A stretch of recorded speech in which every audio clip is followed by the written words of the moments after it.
Okay, hello everyone, and welcome to the first recording of the Punch Shot. My name is Catriona Matthew, and I'm delighted to be co-hosting with the legendary Catriona Matthew. I'm currently sitting in Northern California, and Vinny's back on the east coast of Scotland. So how are things back in the homeland, Vinny? Getting a little dark here now, hitting 4:30 over here in Scotland, getting chilly, but still some nice days out here for some golf. So you never know, you've just got to pick your days well. I don't believe it. There's never nice days in Scotland in the winter. Actually, that's not true. It has been quite sunny, hasn't it?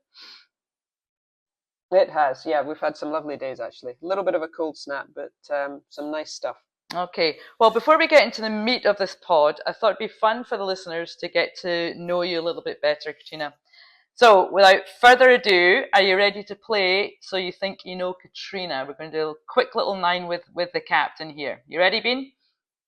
I'm ready. Okay, dogs or cats? Dogs. Pickle or paddle? Paddle. Playing or broadcasting? Playing. Tea or coffee? Tea. Solheim player or Solheim captain? Player. Beer or wine? Beer. Almond croissant or ice cream? Almond croissant. Beanie or Katrina? That's a 50-50. Doesn't matter. Beanie, Ooh. Katrina, whatever I want. Whatever I answer to lots. Peloton or badminton? Peloton. I thought you might say that. So yes, I do like my Peloton. I know we'll get into that in a little bit there, Bean. So what about the Beanie and Katrina aspect? Can you elaborate a little bit on that? Because everyone asks me, and I'm sure you get it 1,000 times a year, why are you called Beanie? Yeah, Beanie came about when I was little. One of my two older brothers, and one's just a couple of years older, and he could not say Katrina when he was little. So my dad called me Trini Beanie, and Beanie stuck. So I've been known that ever since growing up through school, everything. So I think everyone but my gran used to calls me it. So there you go, folks. Yeah, I do remember you saying it was only your granny that would call you Katrina. I'm sure it was when you were being bad, but that never happened, right? You were the perfect child. Never. Never. Well, that's between you and I. Anyway, and then the Peloton and badminton. Now, I know you're an absolute animal in the Peloton. How often are you saddling it up these days? I like to do kind of every day, so try and do a ride every day, different rides, different lengths. That's kind of why I enjoy it. So yeah, I'd like to go on if I can every day, which in the winter is a lot easier. So just we'll be hopping on after this podcast today. That is incredible. I mean, honestly, the numbers you put out are really impressive. I mean, what got you into it? Was it through the COVID, or I mean, what was it? Or I just think for through fitness? COVID, got it just when COVID was hitting, and running, my knees were getting a bit sore, so I thought the bike might be better. And we're starting a little home gym, so it just fitted in perfectly, and like the idea, of having the screen and the instructor, and then numbers to beat, as competitive as I am. So yeah, it was nice. We liked it. It is unreal, and for any Pelotoners out there, I challenge you to keep up with Beanie. It's pretty impressive, and you'll need to be in tip-top shape. And I'm going to be training Beanie to see if I can keep up with you. I mean, what was it? You beat me by twice as much the last ride, but I'm coming to get you. Yeah, sometimes the bikes can be a little different, though, Oh, can't they? thank you, But Beanie. Thank you you. need some work. Thank you. I like that. But the badminton, when you go back to your early kind of teenage years, you were pretty good stick, as they call it, badminton. Was that ever going to take place of golf? Yeah, that was my main sport growing up. Probably from about, I don't know, 8 or 9 till about 17. So yeah, badminton in the winter, golf in the summer. But I've represented Scotland at badminton, age group wise, but I was always just that bit better at golf. I would always laugh and say I was first in the team in golf, but last in badminton. So I stuck at the golf. Do you ever play? Do you still play badminton? No, I played once during COVID. But that was the last time I played since I went to university. Bet you'd be a little bit of a ringer there, but anyway, I'm certainly Rusty. certainly glad you made the decision to pursue golf, because the golf world is certainly a better place for it. So we're going to actually get into the meat of this pod, which is talking about some team golf and particularly focusing on the 2019 Solheim Cup, the 21 Solheim Cup, and this year's Curtis Cup. They all have one thing in common, and you were the captain, and which is And quite. you were vice. I know Yeah. that's it. Yeah, it was a good team you had around you with other vice captains too. But I mean, really, your resume is way too long to go through at this time. So we're going to fast forward to 2019. You've already played in what 9 Solheim Nine Cups. Solheims. Yep. Yep. You're one of our most prolific point scorers. You've won a major by then, won several times on the tour, around the world for that matter. And then you're asked to be captain of the 2019 Solheim Cup team to be played in Scotland. Does it get any better than that? Talk to us about that. I mean, right from the beginning about when you're asked to play and then No, all no. through I it. mean, it doesn't get any better.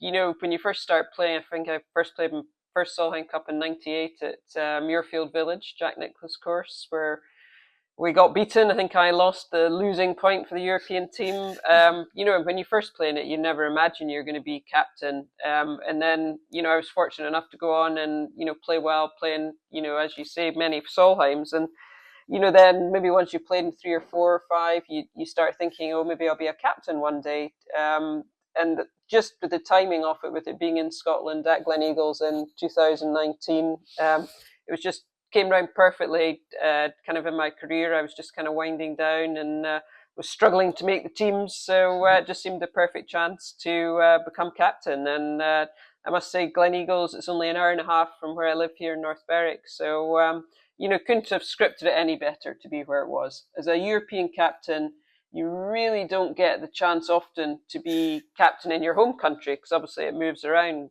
So yeah, I was just very lucky. Yeah, but there's so many things that go on behind the scenes, and yes, I was lucky and extremely honoured to be one of your vice captains for all the teams we've talked about. But I mean, you put in so much work. I mean, just I mean, there's so much we could go into here, but I mean, the effort and all the little things behind the scenes. I mean, there's so much that entails. Yeah, there is. I mean, when you take it on, you usually get picked probably, I don't know, 2 years, a year and a half out from the Solheim, and then there is lots of stuff. I mean, to be fair, the European Tour, it's Polly Clark runs the Solheim Cup for the European Tour, the Ladies European Tour, and she does a vast amount of the work. But yeah, there are lots of calls you're involved in, uniforms and where you're staying, and the nutritionists, the physios, and there's lots of things behind the scenes. And then obviously the picking the team, which obviously yourself being vice captain and the other two vice captains is when you're one of them. That's the main thing. You're watching players going to events. I think for 19 I was still playing a little bit, so obviously I was out on tour and could see all the players playing, which made it easier. But yeah, then you're always kind of thinking about it and thinking of pairings, so it's always in your mind for that kind of year and a half, and certainly the 6 months leading up to it, it's kind of full focus on it. Yeah, I remember what did we had a site check, if you will, in the middle of winter. That must have been what 2018, and we went up to Yeah. Gleneagles, and we've got our puffers on, our winter boots on, and it was really hard to imagine that what could unfold a few months later. But I mean, you were really instrumental in getting all the things just moving so smoothly, like where our locker rooms were, and just making it easy for the players. I think that your main goal, wasn't it, just to make it seamless Yeah, and I smooth. think it's great to go and see the venue. Obviously we had both been at Gleneagles before, the being in Scotland, but it's nice to go and see, and as you say, just see where the team room is going to be. I think we could pick which team room we wanted, and where your rooms were going to be in the hotel, and I suppose Gleneagles was slightly different in that it was on site, so which was great. You could just walk down from the hotel down to the golf course, and then you have a team room kind of down at the golf course at the clubhouse there. So just little things like that, and the carts, and then you have to figure out your routes around the golf course. And I think you can, obviously being home captain, you can have very slight perhaps influence on how they set up the golf course. I think that's probably less than people maybe think, how much influence you have on that. But we certainly hoped we could have a few, and they did have more runoff areas. The greens at Gleneagles are quite elevated, so we had runoff areas which let the players have that choice of whether they wanted to putt or chip. So you're always just looking at it and seeing what would perhaps fit the players that you think are going to make your team the best. Yeah, and obviously you had a big say in the weather when you ordered up that 40-mile-an-hour winds on Saturday, which I And don't then know. we didn't do as well. I That was know obviously the wrong exactly. thing to do. Yeah, It wasn't. yeah. It was We had a ironic. bit of everything, I think, in those 3 days. Yeah, we did. What wasn't bad. It was the Saturday afternoon was horrible, near verging and unplayable. I think on I think that kind of 6-7 green up at Glen Eagle's the most exposed. But and then obviously the Sunday when it comes out, the Suzanne coming up the last, and the sun comes out. So it was. We had everything. Yeah, I think obviously being involved in it made it extra special. And as being captain, can't imagine what it felt like for you. But I think that was one of the most spectacular women's sporting events ever. Obviously in the world of golf, but certainly in the world of sports. I mean, it was so exciting, and with an hour to go, it did not look good in our favour. And I remember you and I having a chat behind the 18th green when yet another match went against us of the last, and you gave me my marching orders to go and watch Bronte, and obviously somehow the result turned out in our favour, but I don't know how you coped that last hour. But the next time I saw you was at the end of it all. So I mean, what was going through your mind that last hour? And yeah, I mean, it was exciting. I mean, certainly it really, to be fair, the whole afternoon never quite looked as though we were going to do it. Just looked like we were going to get maybe a half at the best. And I remember you saying though you went down to watch Bronte and you still had the faith that we could do it. And obviously Bronte pulled off her point. I think Anna had won; she was going to win. She was further back but well up. And then it obviously came down to Suzanne's match. But the 18th hadn't been too kind to us. We'd had a few matches just kind of turn and go the Americans' way. And then obviously Suzanne coming up the last. Hit two really good shots, just laid up. It's not really awkward green. The pin was in a really narrow position with two really, steep runoffs on either side, which if you missed, you could nearly play ping pong and go, backwards and forwards from one side to the other. And then she hit the most amazing wedge shot in that spun back to 5 feet below the hole. And to be fair, Marina Alex, who she was playing against, hit a great shot into probably 10 feet, just kind of above to the right of the hole. And to be fair, I had been sitting behind that green for a while, and a few players had that putt, and didn't matter from which team, everyone had overread it, everyone missed it right, and that's exactly what Marina did. And then we were sitting, but I remember sitting behind that green, and as Suzanne was lining up her putt to win it, and we heard the cheer coming from Bronte's game on 17, so we knew she had won it. So we knew this putt was to win the Solheim Cup, and as I say, it goes down in history. I think it really kind of, I mean, the Solheim is, grown just out of, from 98, it's grown so much. And I think that Solheim at Glen Eagles, it was just so exciting. I think it caught the public's imagination. And I think you really are seeing bigger crowds at it. And more perhaps non-golfers, people are seeing, oh yeah, let's go to the Solheim or let's watch the Solheim, because it's just such the last 3 have been so exciting. I know, they certainly have.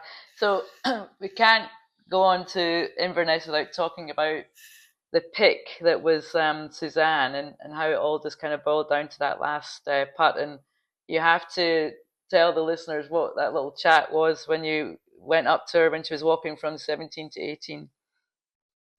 Yeah, I mean, she was, I suppose, as people from the outside did think it was a slightly controversial pick. She hadn't played perhaps in a year and a half. She just had her second child. But we all felt, yourself and Laura, we all felt she was always going to be one we wanted in the team. Yeah. We were trying to persuade her to get out there practicing, and I remember walking from 17 green to 18 tee. And, as a player, when the captain and the rest of the team are coming around you, it's coming down to your game. So she wasn't stupid. And I just said to her, well, this is why I picked you, Suzanne. She goes, okay, thanks. But she did tell me after that's the most nervous thing she's ever been on a golf course, coming down that last hole. It was, yeah, I And mean, then what a finish to her career. That's her last event she played in. An amazing finish to an amazing it career. was absolutely fairy tale stuff. And yeah, there was a bit of stick. I'll not blame you, but you took the stick because you were the captain. Obviously, it was we were your sounding boards in that, but never a doubt in my mind, nor Laura's, not none of us really, and we all wanted to stand there. And for it to come down to that moment, it was just like, well, you're either going to look great or not, and it was just so exciting. But Yeah, I mean, I think that's the thing as a captain. I remember yeah, saying that to Graham, my husband, when I took it on. He said to me, if you win, everything you've done will be great, and if you get yeah, beaten, everyone will be second guessing what yeah, you've done. So I think when you take it on, you just have to accept yeah, that's going to be the way. I mean, at the end of the day, you just have to send the players out, and yeah, whoever plays the best is going to win. right. No, Once they're on the course, there's really not a lot you can do. no, exactly. But for any youngster there or anyone there for that matter, if they weren't inspired by that, they'll never will be. It really was incredible. And then we're 2021 comes along, and I didn't think for 1 minute you were going to take on the captaincy role again. I thought you were going to be the one and done. Have a great success, phenomenal, event at Gleneagles, and then all of a sudden it's like, yep, we're going to do it again. So, I mean, you did think for a while that you might not do it, but what changed that? Well, I didn't think for too long, to be fair. I think just it was such good fun the first time round, and no one had ever won back to back, so Right. it's always quite nice trying to do something that hasn't been done before. You do like your challenges, don't you, Vinny? Yep. But that was And then that turned out to be the COVID Solheim during COVID, which was a really odd one. We get over there, and there's, I think, maybe lucky if there's 50 Europeans there. That's including all our backroom staff and everyone, the European junior Solheim team. So it really was a very different one. And I take my hat off to the players. They played some amazing golf with having really no support whatsoever. yeah, it was. I mean, that the golf in both these events it was amazing. But I think in Inverness particularly, it was outstanding. It just seemed like a birdie fest. But again, it was really cool to be at Inverness. Another Scottish theme. There was lots of Scottishness around that in Ohio. There wasn't there. And, to get Yeah, I remember we did put Loch Ness that's Monster, right. remember, on the bottom of Yeah, the bag, and yeah. Suzanne thought it was a snake. That's So right. that worked well. She didn't quite appreciate that, did she? What was on the bag at this Gleneagles? I've forgotten. There was something there too, wasn't there? I think we had a thistle, did we? A thistle. Was it a thistle? Yeah, it was good. No, everything was there was really cool. But I mean, Inverness was a lot closer than everyone thought. I mean, that could have gone either way, couldn't it? I mean, I know the end result for some reason looked like it was an easier victory, but it really wasn't, was it? Yeah, I mean, again, it could have gone. We had a lead going into the singles, but it really could have gone either Mm, way. To be fair, mm. yeah, just kind of came our way at the end. Yeah, that was really when Another exciting one. That's what you want in these absolutely. kind of matches. You want it to be close, and you want it to be exciting, and coming down to the last few games on the Sunday. That was when Leona had her breakout week, wasn't it? She played incredible and really teamed up well with Mel Reid, didn't she? Yes, she did. Yeah, yeah. Mm-hmm. She won what, 4.5? Did she, Mm, out of 5? mm-hmm. Yeah. Yeah, just kind of pushed her career on, I would say. No, it Gave her was the confidence to go on and then win the next year. yeah. It was incredible to do it. And then okay, let's go back to what was it? Well, 4 months ago now, in August down in Sunningdale, and you make history by becoming the first person to captain, or first professional to captain the Curtis Cup. So what was all that about? And I know Martin Slumbers had talked to you a couple of years ago about doing it. So how did that kind of conversation go down? And Yeah, I think that came around. The that's the GB&I against the US, the top amateur women female amateurs. And I think the GB&I team, hadn't been doing particularly well the last 2 or 3 Curtis Cups. They've been well beaten, and the Americans were beginning to rumble. Should there perhaps be a European team rather than a GB&I team? So I think the RNA just wanted to shake things up a little bit. So many players now turn pro that they were maybe not running out, but I think they wanted to try and elevate the event a little bit as well. I think to have not a bigger name, but someone a bit more well known, perhaps in the golf world, captain it. I think it just was a mixture of different things, and again, had yourself and Karen Stupples there as assistants, and we had a great team. Obviously, Lottie Wood being world number one, I think really helped our team, gave them some confidence. But we were the real underdogs going into it. The Americans were ranked way ahead of us, but our team really did put it all together. And Sunningdale was a fantastic venue, and we just happened to hold the putts and hit the good shots when they really had to under the pressure, and just win those 10.5 points, enough to win it. Exactly. No, it was a fantastic week, and like you said, the group of young women that were picked for the Curtis Cup were a fantastic group of people, just gelled tremendously. But I think that gelling was down to that ridiculous idea that you had for a team bonding session. You want to tell us what on earth made you decide to take us to go? Yeah, we wanted to do a kind of fun thing, just to get the team together. We went to Go Ape, which is basically a thing in the treetops, and you kind of abseil and go down slides and climb things, and just something completely different from golf. I think it's quite nice sometimes to do that and just get everyone together and do something quite different. And it really worked well, actually. We had a fun weekend, and I think the team really bonded, and they got to know us as well, which was important.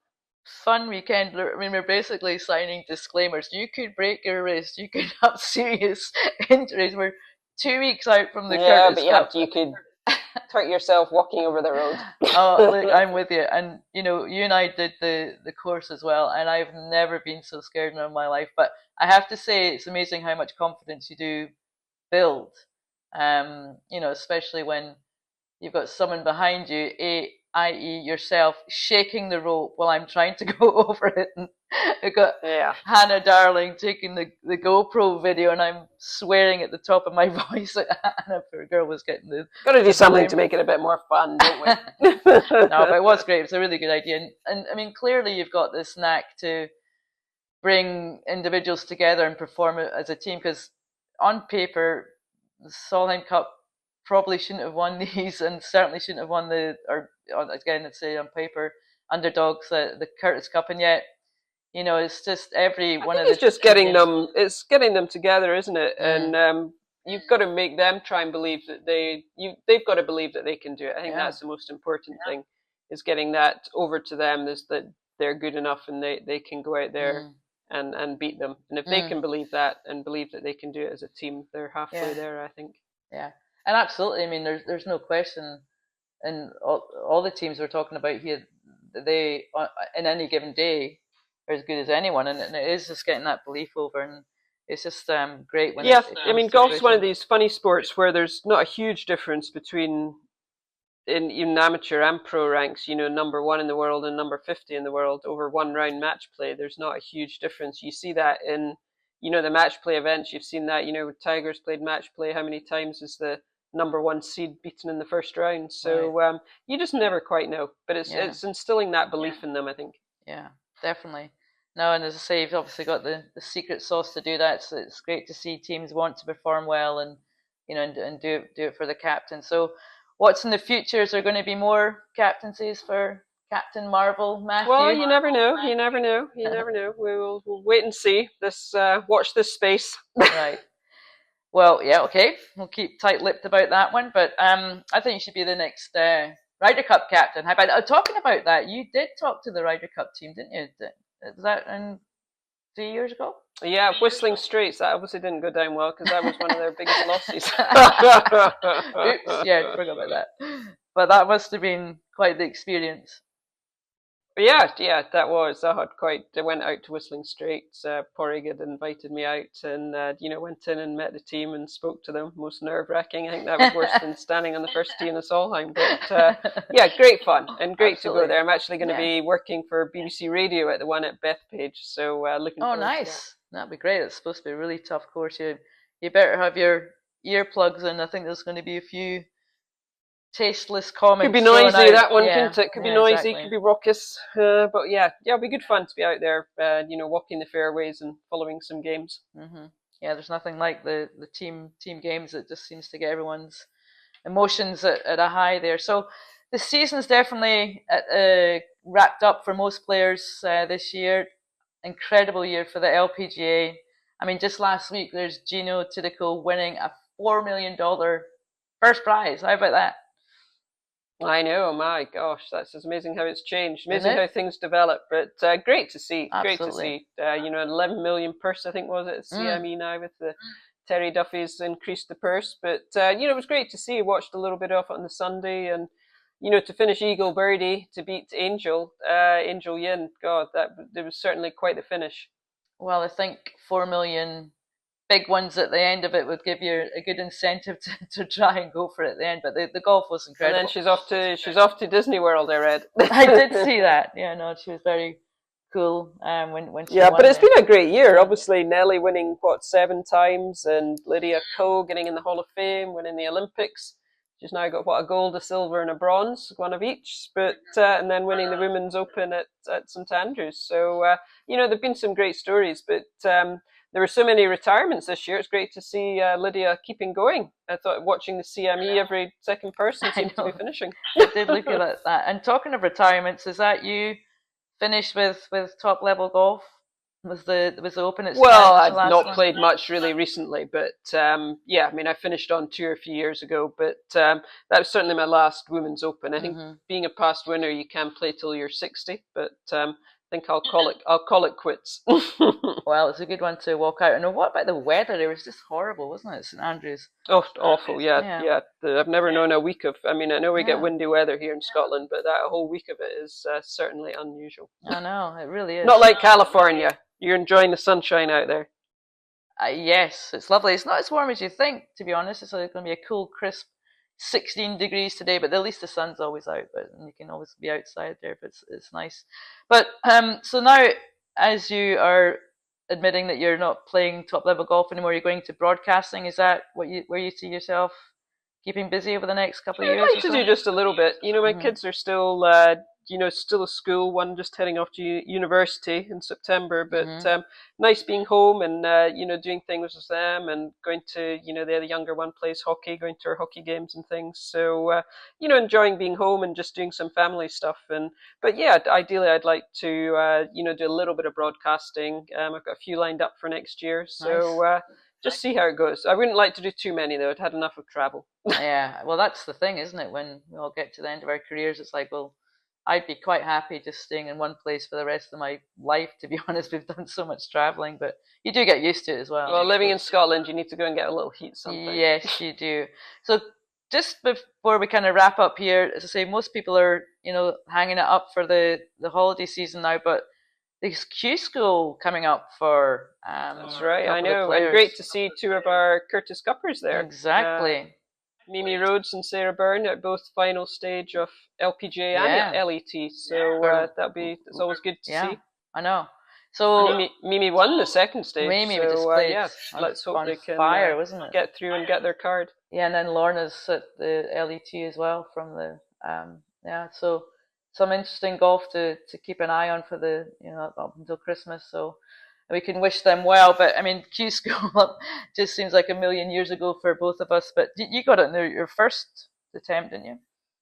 I did. I was lucky actually. Yeah, I got through first time on the LPGA, and at the time there wasn't an LETQ school, so didn't need to do that. I'd played in a few events and not done quite well in them, so did well enough to get something. Mhm. And then got through LPGA. I think because there wasn't really much social media or TV, women's golf and TV, so I didn't know what I'd be missing if I didn't get it. So I Right. think that made it a little easier for Right. me. Totally. I know. Yeah. Thank goodness we didn't have all that social media to put up with back in the day. It would have been a little bit more of a distraction. But yeah, we wish them well and hopefully do it. It's probably the hardest part to get on the tour. I think just got to perform in that 1 week that you're giving every year. What, 2 or 3 now, I guess, with the different stages. Yeah, I'd agree with you. I think you're right. Getting on the tour is the hardest bit, isn't it? But it's certainly worth it. I mean, my goodness, there's a great living out there for anyone with the talent to be good enough to make it as a living. I mean, 4 million. I mean, Oh, definitely. It's exciting times for women's golf ahead. Looking forward to 2025. Exactly, it will be good. But just before we wrap up here, 10 people in the LPGA made over $2 million this year. I mean, that's pretty good going, isn't it? That's excellent, I isn't it? know. Yeah, It's really great good. to I see. remember we used to get that little $1 million kind of bit of Exactly. crystal when you made Yeah. $1 million. They're Yeah, probably exactly. 10 million now. I know exactly. Still got that pride of place, Beanie, somewhere.